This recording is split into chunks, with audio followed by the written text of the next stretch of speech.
안녕하세요.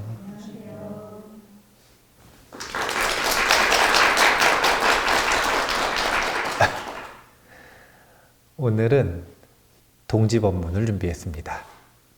동지법문은 2026년의 수행 지침에 대한 내용입니다. 무위의 길이라는 주제인데요. 2024년의 수행 지침이 법다운 마음가짐이었죠. 이 법다운 마음가짐 프린트를 해가지고 나눠드리고 우편물로도 보내드리고 그리고 또 에코백에다가 프린트아웃을 해서 드렸더니 그걸 엄청 좋아하시대요. 그 에코백을 여기저기 다 들고 다니셔가지고 그래서 이 법다운 마음가짐을 참 좋아하신다 이렇게 생각을 했는데 24년도에 우리가 수행 지침으로 삼았던 법다운 마음가짐의 연속성을 가지고 있는 게 내년 수행 지침이라고 생각하시면 되는데 24년 법다운 마음가짐 같이 한번 읽어볼까요? 법다운 마음가짐 얼빠진 상태를 구원하는 깨어있음, 불안한 마음을 정돈하는 마음챙김, 다가온 인연에 전념하는 알아차림, 기쁘게 경험에 몰입하면 극락정토. 그래서 제가 깨마알락이라 그랬는데 깨마알락 줄임말로 하면 이게 전부 사띠 수행을 어떻게 하면 되는지에 대한 수행 지침이었는데 이 수행 지침을 바탕으로 해서 사실은 질문들을 좀 많이 받아놓고 축적을 해놓은 것들이 있어요. 그에 대해서 다시 답을 하는 것이 무의수행의 길이다. 이렇게 생각을 하시면 됩니다. 무의수행의 길을 4단계로 표현하고 있다. 이렇게 보시면 되는데 먼저 1번은 불안을 자각하는 게 1번입니다. 그래서 불안을 자각하면 무조건 멈추어라 라는 구절이고 2번이 번뇌를 소화하기입니다. 면전에 삿띠 두고 성성히 호흡하라. 3번이 안심을 준비하기입니다. 안심이 찾아오면 기꺼이 전념하라.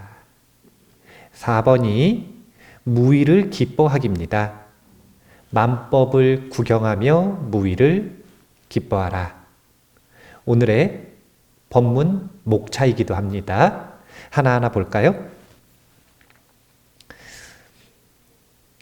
이 유명한 구절이죠. 2번째 화살을 맞지 말라. 그런 비유 들어보셨어요? 화살의 경이라고 하는 경전 속에 나오는 비유거든요. 첫 번째가 불안을 자각하면 무조건 멈추어라인데 화살의 경에 있는 이 본문을 먼저 읽고 제가 조금 설명을 해드릴게요. 같이 한번 읽어볼까요? 다문 성제자는 몸으로 느끼는 감각 가질 뿐 마음으로 겪는 고통을 일으키지 아니하나니 비유하자면 어떤 사람이 첫 번째 화살을 맞고도 2번째 화살은 맞지 않는 것과 같으니라. 자, 첫 번째 화살을 피할 수 있는 사람은 흔치 않습니다. 왜냐하면 첫 번째 화살을 피했으면 2번째 화살을 맞지 말라 이런 말을 할 필요가 있어요, 없어요? 첫 번째를 안 맞았는데 굳이 2번째를 말할 필요가 없죠. 이 이야기는 무슨 얘기냐면 수행이 완성에 이르기 전까지는 첫 번째 화살은 누구나 맞는다는 거예요. 그럼 그 첫 번째 화살의 정체가 도대체 무엇인가? 제가 여러 가지 단어를 가지고 첫 번째 화살을 찾는 방법, 자각하는 방법을 생각을 하고 연구하고 알려드려 봤는데 제일 쉬운 게 뭐냐면 불안함으로 감지하는 거예요. 마음이 조금이라도 불안하면 반드시 알아야 돼요. 뭘 알아야 되냐면 내가 첫 번째 화살을 맞았구나 이미. 그러면 화살 쏜 놈 누군지, 왜 쐈는지 이거 지금 쫓아가야 돼요? 아니면 화살을 뽑아야 돼요? 화살을 뽑아야 되죠. 정신을 똑바로 차려야 돼요. 왜냐면은 불안하면 그 불안해가지고 불안한 이유를 찾고 또 불안하고 동조해가지고 불안을 증폭시키기 위해 두 번째, 세 번째, 네 번째 화살을 계속 맞는 경향이 있는데 일단 자신이 불안하다라는 걸 아는 순간 멈춰야 돼요.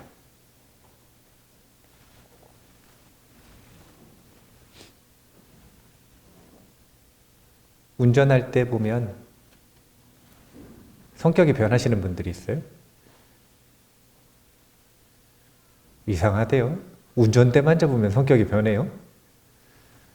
그리고 꼭 운전하면은 교통법규를 그렇게 안 지키시는 분들이 있어. 제가 우리 도반이 운전을 하다가 누가 법규를 안 지키고 막 운전을 하니까 화를 내더라고요.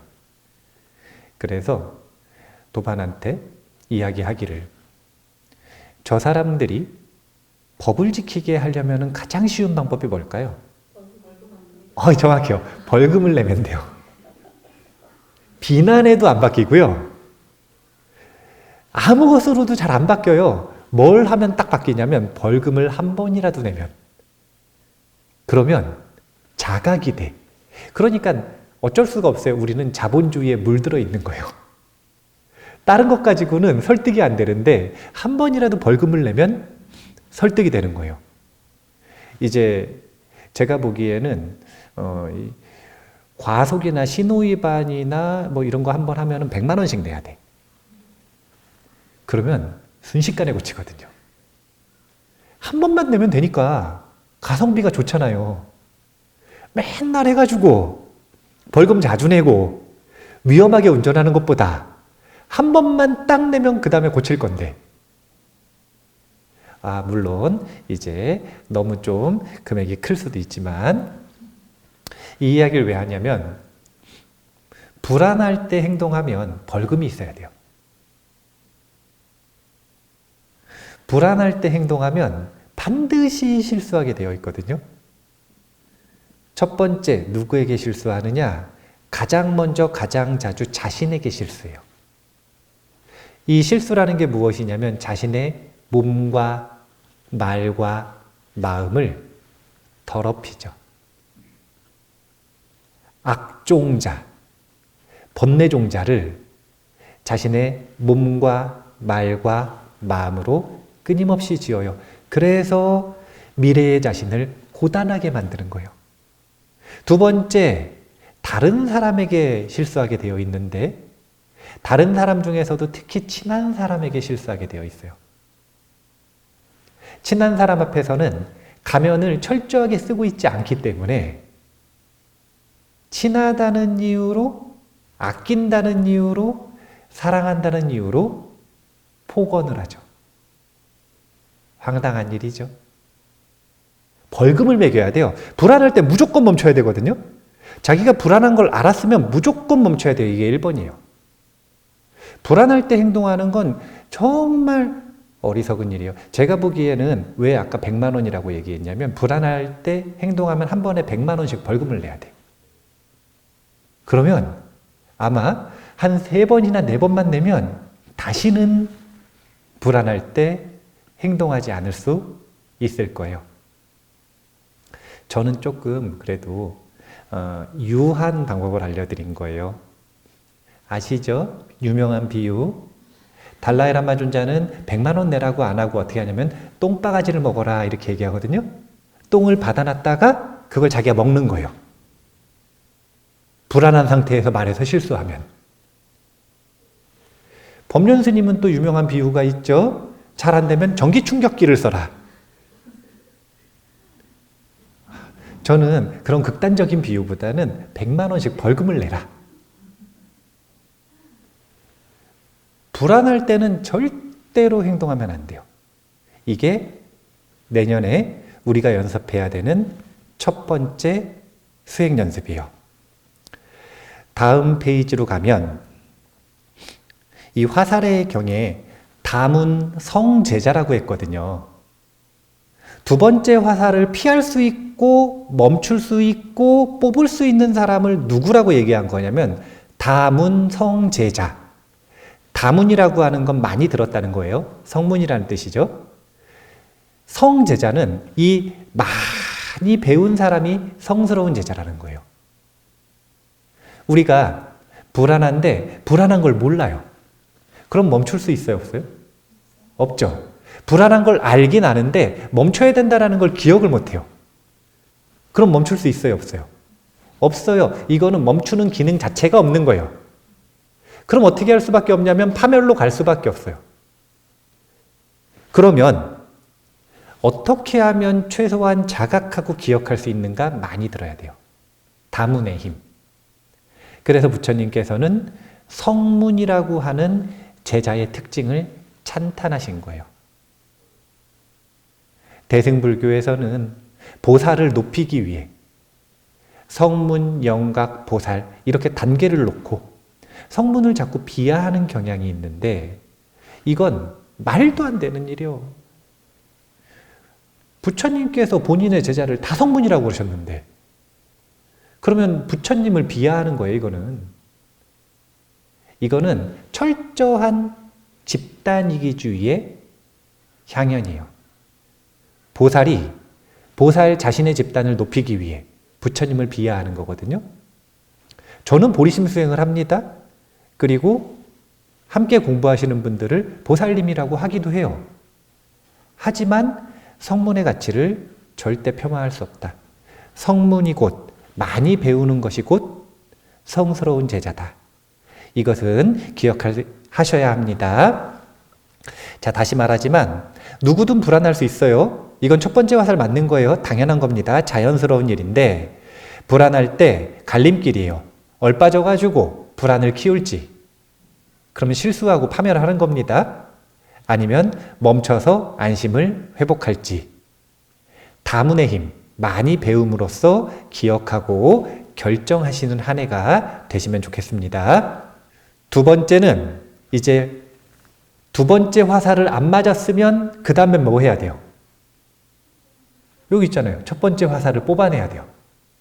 이미 맞은 화살을 이제는 뽑아야 돼요. 그러면 화살 뽑기는 어떻게 하느냐? 면전에 삿띠 두고 성성히 호흡하라. 이렇게 정리했거든요. 대념처경의 문장 같이 한번 읽어보겠습니다. 비구는 숲으로 가거나 나무 아래로 가거나 혹은 빈집으로 가서 가부좌를 틀고 몸을 바로 세우고 면전에 삿띠를 확립하여 머물게 한 뒤 오직 마음 챙기며 숨을 들이쉬고 마음 챙기며 숨을 내쉰다. 비구는 이렇게 할 수 있는데 비구니 스님도 당연히 이렇게 할 수 있고요. 출가했으면 이렇게 해도 되거든요. 왜냐하면 인간관계, 사회생활인 마을에서 떠났잖아요.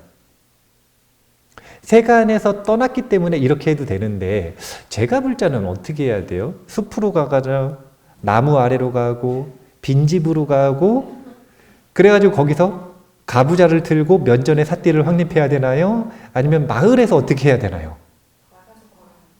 마을에서 뭐 어떻게 해야 될 거 아니에요. 그러니까 불안을 자각하면 일단 이 덕원 스님이 아주 좋은 예시를 주셨는데 불안하면 일단 멈추고 어떻게 하는 거냐면 자리를 옮기는 거예요. 숲으로 가지 마시고 일단 방 안에서 나와서 밖에 나가서 걸을 수 있으면 걷는 게 가장 좋다. 우리의 두뇌는 공간만 이동을 해도 그 공간에서 있었던 기분, 그 공간에서 있었던 망상을 다른 버전으로 바꾸는 기능이 있어요. 공간이 바뀌었기 때문에 모드를 바꾸는 거예요. 그래서 나가서 걷기만 해도 사실은 그 불안함이 해결되는 경우가 정말 많다. 그런데 직장 생활을 하면 불안하다고 나가가지고 걸을 수 있어요, 없어요? 사장님만 가능합니다.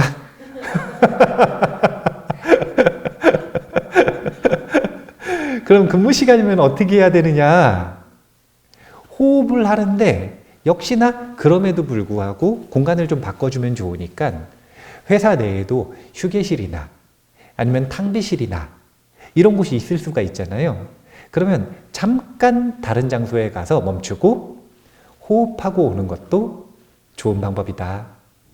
나는 지금 아예 움직일 수 없는 상황이다.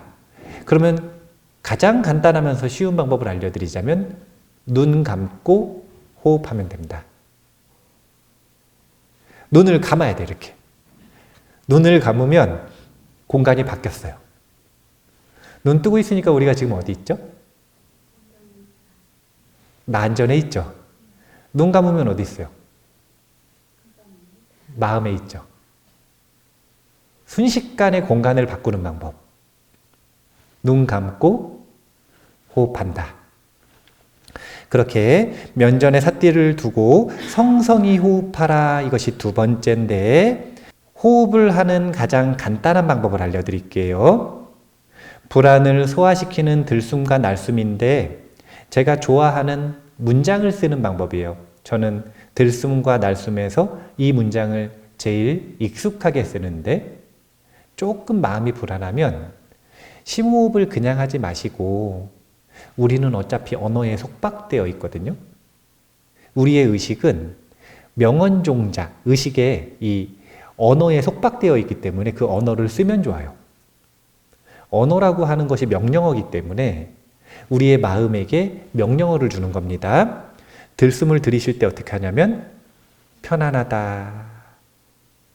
내쉴 때 어떻게 하냐면 이완된다. 제 목소리를 잘 기억하세요. 편안하다. 이완된다. 제 목소리를 좀 들어놓으면 그러면 이제 호흡할 때 제 목소리가 기억이 나거든요. 제 목소리 봐보세요. 얼마나 편안해요. 편안하다. 이완된다. 목소리가 얼마나 편안한지 법문 들을 때 자.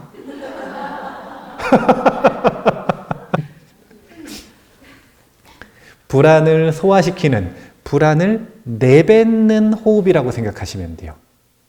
그렇게 편안하다, 이완된다 라는 심호흡의 연습을 해보시고 활용해 보시기를 권장합니다. 틱낙한 스님이 숨을 들이쉬고 내쉴 때 어떻게 해야 되는지 말씀하셨는데 같이 읽어볼게요. 숨을 들이마시며 내 안에 불안을 껴안습니다. 숨을 내쉬며 내 안에 불안에게 미소 짓습니다. 우리가 이렇게 불안할 때는 멈춰서 면전에 삿띠를 두고 호흡한다. 이 두 번째 수행 원칙 꼭 기억하시고 활용해 보시면 좋겠습니다. 호흡을 잘 하다 보면 불안한 마음이 계속 불안해요? 편안해져요? 에이, 계속 불안하잖아요. 그러면 어떻게 하면 되냐면 편안해질 때까지 하면 돼요. 그거 아시죠? 이 인디언 부족들의 기우제는 성공률이 100%라잖아요. 기우제가 100% 성공한대요. 왜냐하면 하루 밤낮이든 7일 밤낮이든 100일 밤낮이든 비가 올 때까지 기우제를 지낸대요. 그래서 100% 성공률이에요. 마찬가지예요. 불안하면 벌금 내야 된다니까. 이거 불안함 해결 안 하고 행동하면 벌금 내야 돼요. 이거 벌금을 꼭 받아야 돼요. 그래야 끝까지 이 불안을 소화시키기 위해 호흡할 거기 때문에. 저는 불안해가지고 다른 일도 못하고 호흡만 해야 되는데 얼마나 좋은 일이에요. 명상가가 되는 거잖아요. 불안하면 불안할수록 유리해. 명상 시간이 길어지니까. 그런데 호흡을 하다 보면 안심이 되는 게 아니라 안심이 찾아옵니다. 어느 순간 자신이 안심했다는 걸 알게 돼요. 자, 세 번째 원칙은 안심이 찾아오면 기꺼이 전념하라 라는 것입니다. 안심한 게 끝이 아니요. 마음이 편안해진 게 끝이 아니라 왜 안심하라고 했냐면 준비물이요, 준비물. 전념하고 몰입하는 준비물이에요. 쌍유타 니까야에 이게 칠각지를 설명하고 있는 부분이거든요. 칠각지라는 게 뭐냐면 깨달음에 도움이 되는 7가지 마음 작용들이에요. 7가지 마음. 칠각지가 있어요. 이 수행할 때 갖춰야 되는 7가지 마음. 이 7가지 마음을 가지고 있으면 깨치기가 정말 쉬워진다는 거예요. 근데 그 중에서 전념하고 몰입한다라고 하는 건 선정에 들어가는 것과 비슷한 길인데 이 선정은 무엇을 바탕으로 일어나는가 이것을 보여주는 부분이에요. 제가 가져왔거든요. 같이 읽어볼게요. 희각분이 일어나면 몸이 경안하고 마음이 경안하며 몸과 마음이 경안하면 곧 정각분이 일어나 정에 머무느니라. 정이라고 하는 건 희각분, 환희심과 경안, 안심을 가지고 있을 때 자연스럽게 일어나는 것이다. 우리가 집중하고 싶어 하고 선정에 들고 싶어 하고 전념하는 삶을 살고 싶고 몰입 경험을 하고 싶고 이런 건 수행자뿐만이 아니라 비불자들도 추구하는 바잖아요. 그러면 그것을 갖추려면 원리를 알아야죠.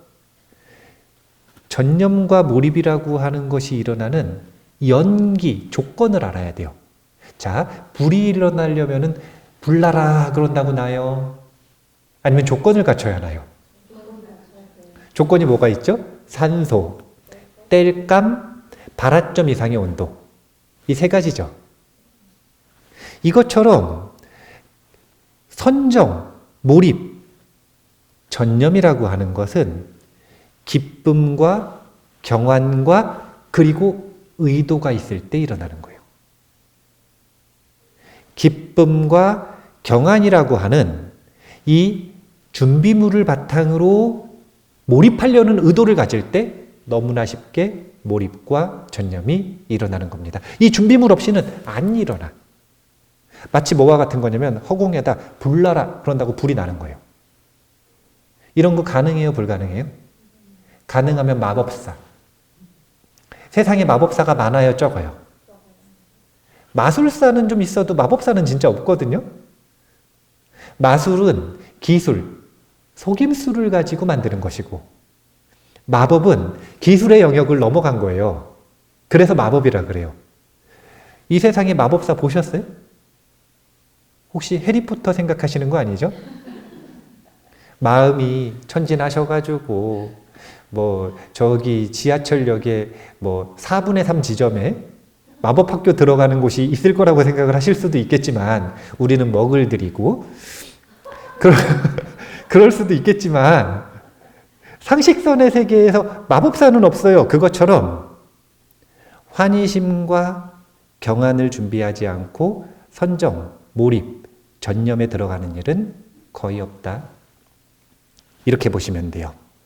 자, 안심은 왜 하라고 하는 거냐면 전념하기 위해서 하는 겁니다. 무엇에 전념하냐면 다가오는 인연, 다가오는 경험에 전념하기 위해. 사람을 만났을 때 그 사람에게 전념하기 위해. 공부 과제를 만났을 때 그 공부 과제에 전념하기 위해. 자신의 번뇌를 해결하는 것에 전념하기 위해. 자신이 하고 있는 사업에 전념하기 위해. 자기가 하고 있는 운동에 전념하기 위해. 지금 듣고 있는 법문에 전념하기 위해. 혹시 지금 마음이 불안한가요? 그럼 눈 감으셔도 돼요. 마음이 편안하다면 이제는 전념할 때다. 이 3번째 원칙이고요. 제가 이 안심이 호흡을 통해서 쉽게 된다 그랬나요? 아니면은 호흡을 하는데도 계속 불안하다 그랬나요? 저는 몰랐어요. 법다운 마음가짐 쓸 때 어떤 생각이었냐면 당연히 마음 챙김을 하면 불안해서 금방 벗어나지 않나라는 생각으로 법다운 마음가짐을 썼는데 법다운 마음가짐을 티셔츠에도 입고 다니시고 이 에코백에도 입고 다니시고 액자로 만들어서 걸어 놓으시기도 하시고 그러면서 항상 가장 많이 반문하시는 것 중에 하나가 자기는 불안하고 화가 나고 탐욕이 일어나는 걸 자각했다 이거예요. 그런데도 마음 챙김이 안 된대요, 잘. 이 마음이 사라지질 않는데요. 이 망상과 이 감정이 사라지질 않는데요. 그럴 때 어떻게 해야 되는가? 제가 방법을 이 유명한 호흡법 하나 가져왔습니다. 478 호흡이라고 그러는데요. 웬만하면 아까 이야기했던 것처럼 편안하다, 이완된다 이것만으로도 해결이 될 거예요. 근데 해결이 안 되는 아주 강력한 질투와 분노 이런 것들이 있을 때는 478 호흡을 써보시길 바랍니다. 그러면 순식간에 안심이 회복될 수도 있어요. 왜냐하면 이거는 의학적으로 유의미하다라고 논문들에서 검증되어 있는 호흡법이에요. 몸이 안심하는데 이 신경계가 안심하는데 굉장히 큰 도움을 준다라고 하는 호흡법인데 어떻게 하는 거냐면 4초를 들이셔요. 7초를 멈춰요. 8초를 내쉽니다. 자, 한번 해볼까요? 숫자로 제가 셀게요. 하나, 둘, 셋, 넷. 이런 속도로 셀 거예요. 자, 지금부터 합니다. 자, 들이쉬기 시작합니다. 하나, 둘, 셋, 넷. 멈춥니다. 하나, 둘, 셋, 넷, 다섯, 여섯, 일곱. 내쉽니다. 하나, 둘, 셋, 넷, 다섯, 여섯, 일곱, 여덟. 이 호흡을 반복하면 몸이 마음에 급속도로 이완되는 데 있어서 도움이 되더라. 그러니까 숫자 세면서 호흡할 수 있어요, 없어요? 이렇게 소리를 내면서는 호흡을 못 하시고, 그러니까 여기 지금 다 이완됐는데 저만 얼굴이 빨개졌잖아요. 이거 세느냐고. 그러니까 하실 때는 밖으로 세지 마시고 속으로 세면서 들이쉬면서 하나, 둘, 셋, 넷. 또 멈췄을 때는 7가지, 그리고 내쉴 때는 8가지. 이렇게 하면 어떤 일이 벌어지는 거냐면 사실은 우리가 불안할 때는 두뇌 중에서 가장 활성화가 되고 주도권을 잡는 게 뭐냐면 편도체예요. 편도체가 주도권을 잡으면 뭐가 마비되냐면 이성이 마비가 돼. 이건 무슨 뜻이냐면 두뇌가 지금 상황을 생존의 위협이 되는 긴급 상황이라고 생각을 하는 거예요. 그래서 편도체한테 주도권을 줘버린 거예요. 그런데 이 편도체의 이 주도권을 가지고 있는 상황을 진정시켜서 다시 이성을 되찾지 않으면 그럼 우리가 전념을 할 수가 없기 때문에 478 호흡으로 편도체에게 주도권을 다시 가지고 오는 이런 방법을 쓰는 겁니다. 이렇게 안심을 하기 위해 호흡을 하고 명상을 하다 보면 환희심과 경안이 생기거든요. 그래서 밑에 불안할 때는 호흡한다. 호흡을 통해 기뻐진다. 기뻐지면 몸과 마음이 편안해진다. 그러면 전념한다. 제가 뭘 적은 거냐면요. 사람들한테 물어보면 몰입하는 경험을 한 번도 못 해본 분들도 있대요. 그런 분들이 있어요? 전념하는 삶을 살아본 적이 별로 없대요. 집중하려고 할 때 집중이 잘 안 된대요. 그래요, 안 그래요? 저는 그럴 리가 있나? 이런 생각을 했는데 그렇다 그래가지고 많은 분들이 그렇다 그래서 왜 그런가 봤더니 다른 게 아니에요. 불안한데 몰입하려고 하고 불안한데 전념하려고 하고 불안한 상태에서 뭘 하려고 하니까 준비가 전혀 안 된 상태에서 아까 이야기했던 것처럼 조건이 갖춰져 있지 않은 상태에서 하려고 그러니까 불이 안 나더라. 요 시스템 정확하게 기억을 하셔야 됩니다. 세 번째가 안심이 찾아오면 어떻게 한다 그랬죠? 기꺼이 전념하라. 이게 세 번째 원칙이었고요. 자, 마지막. 드디어 무의가 나옵니다. 왜 여기서 무의가 나오냐면 무의는 앞에 세 가지가 갖춰졌을 때 하는 것이기 때문에 그래요. 우리 송덕사 다실 들어가 보셨어요?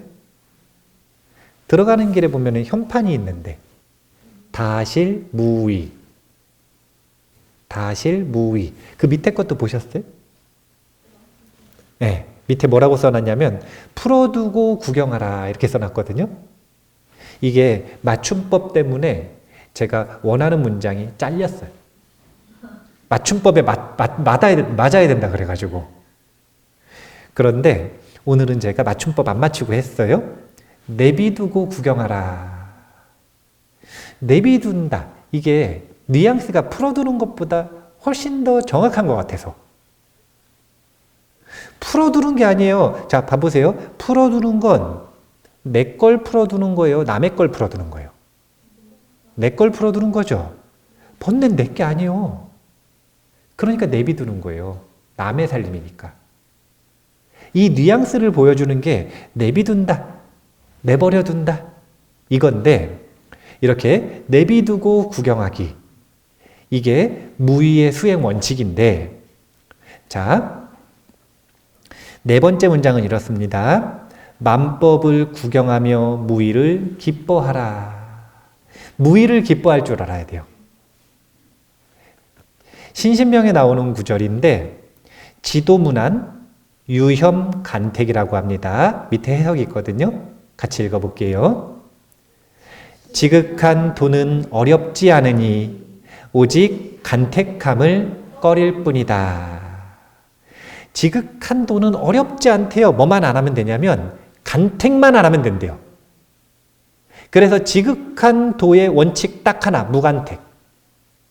간택이라는 게 뭐냐면 선별해서 자꾸 선택해가지고 이건 가지려고 그러고 이거는 없애려고 하고 이걸 무간택만 하면 지극한 도에 이른다는 거예요.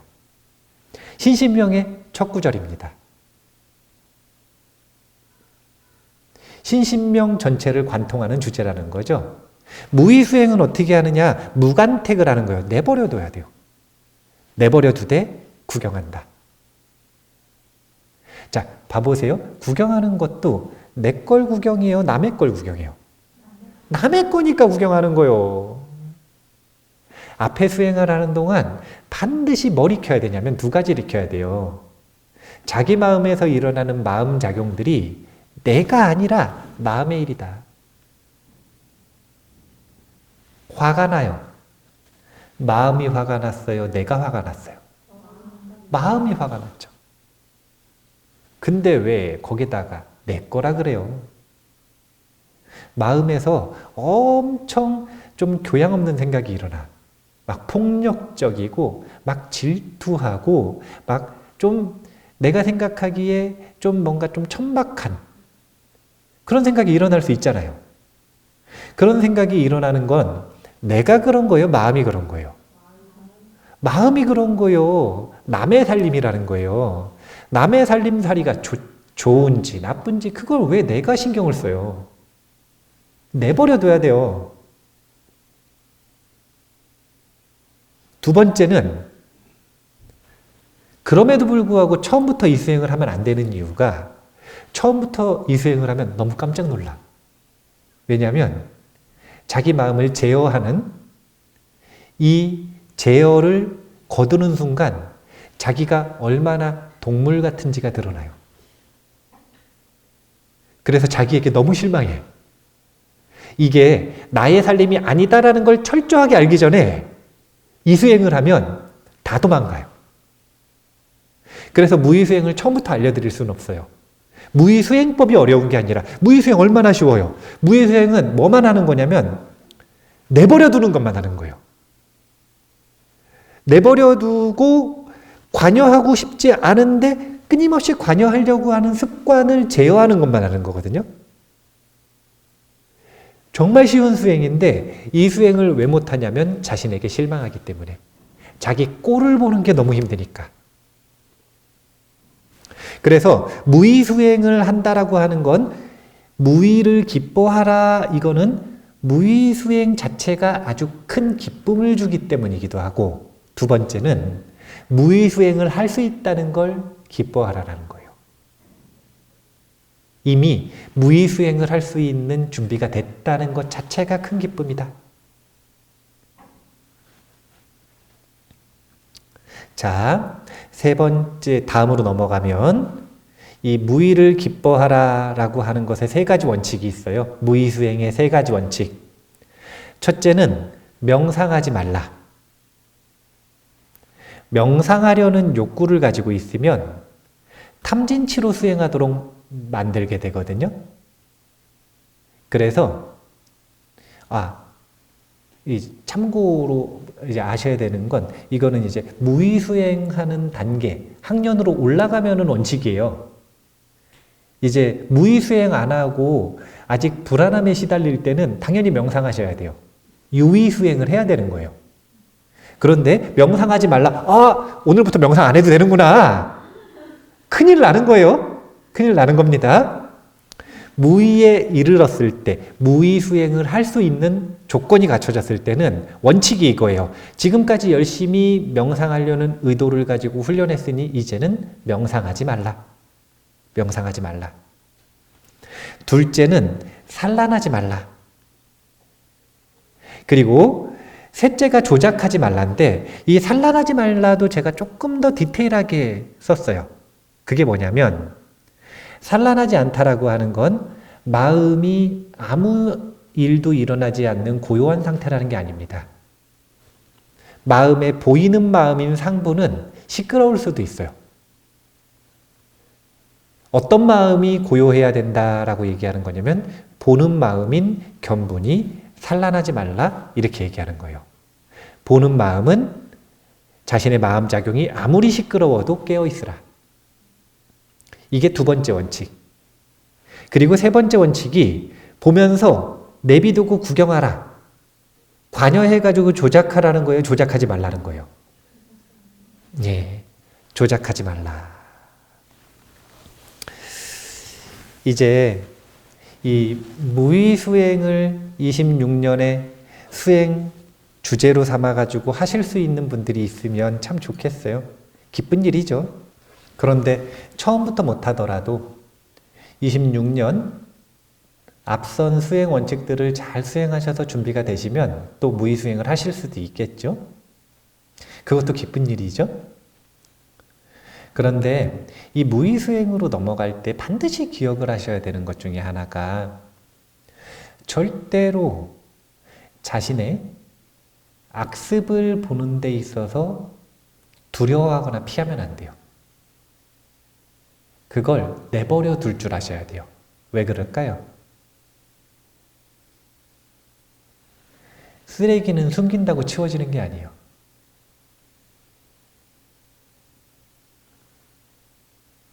악습은 마음속 쓰레기인데,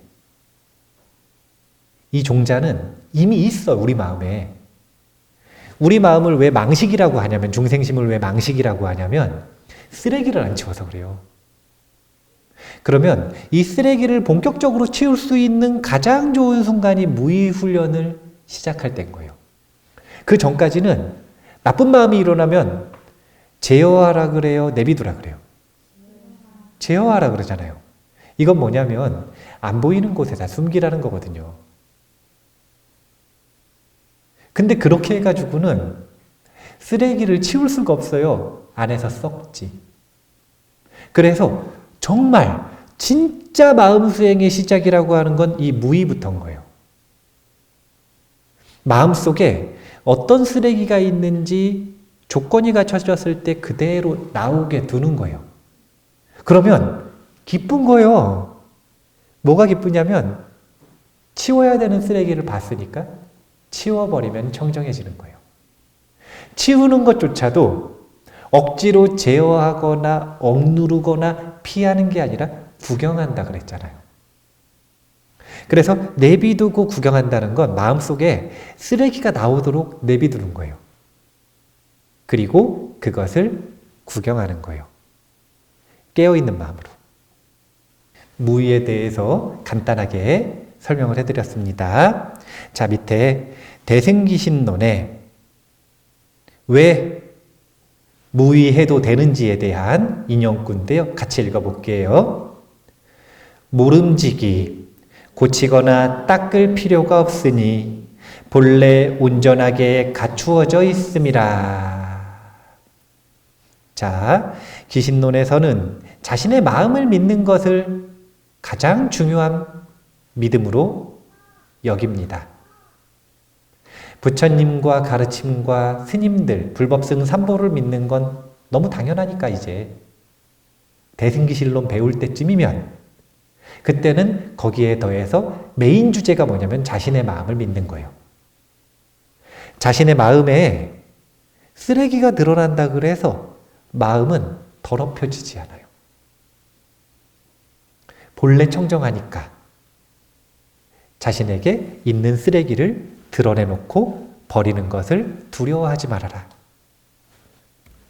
이렇게 무의 수행에 대해서 정리하고요. 자, 26년 수행 지침, 무의 수행의 길 마지막으로 정리하겠습니다. 멈춤, 호흡, 전념, 무의로 정리할 수 있습니다. 이번에는 이 줄임말이 좀 그렇다. 멈호 전무 이것도 좀 이렇고. 자, 지난번에는 깨말락 참 좋았는데 춤호 전무 이럴 수도 없고 한번 구상을 해볼게요. 네 단계는 멈추는 연습, 호흡하는 연습, 전념하는 연습, 그리고 무의의 연습입니다. 이렇게 준비해서 무의의 삶을 살아가시기를 권장드리는 거니까 이제 26년 이 무의 수행의 길이라고 하는 수행 지침은 또 제가 근당 선생님한테 글 좀 써달라고 부탁을 드렸어요. 그러면 또 이제 작품이 나올 거예요. 그러면 그 작품이 나오면 예쁘게 프린팅을 해가지고 신도분들이 받아가지고 이 자신의 수행 지침으로 삼으실 수 있도록 우편물로 보내드릴 테니까 그 받으셔가지고 액자를 딱 하셔서 이 작품 아닙니까?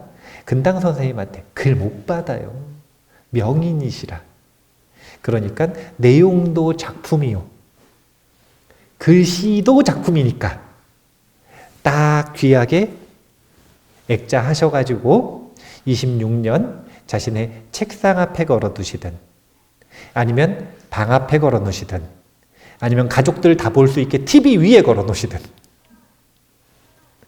딱 걸어 놓으시고 멈추는 연습, 호흡하는 연습, 전념하는 연습, 무의의 연습을 통해 자신의 삶을 기쁘게 행복하게 자력으로 가꿔 나가는 한 해가 되셨으면 좋겠습니다. 26년이 말의 해라 그러대요. 붉은 말. 뭔가 굉장히 역동적이고 좋은 해일 것 같지만 전망은 쉽지 않다고 하니까 항상 조건과 상황이 좋지 않을 때는 반대로 수행하기 좋은 때입니다. 무의 수행의 길, 원칙을 가지고 수행에 전념하는 그런 26년이 되셨으면 좋겠습니다. 오늘 법문 이만 마치도록 하겠습니다. 감사합니다.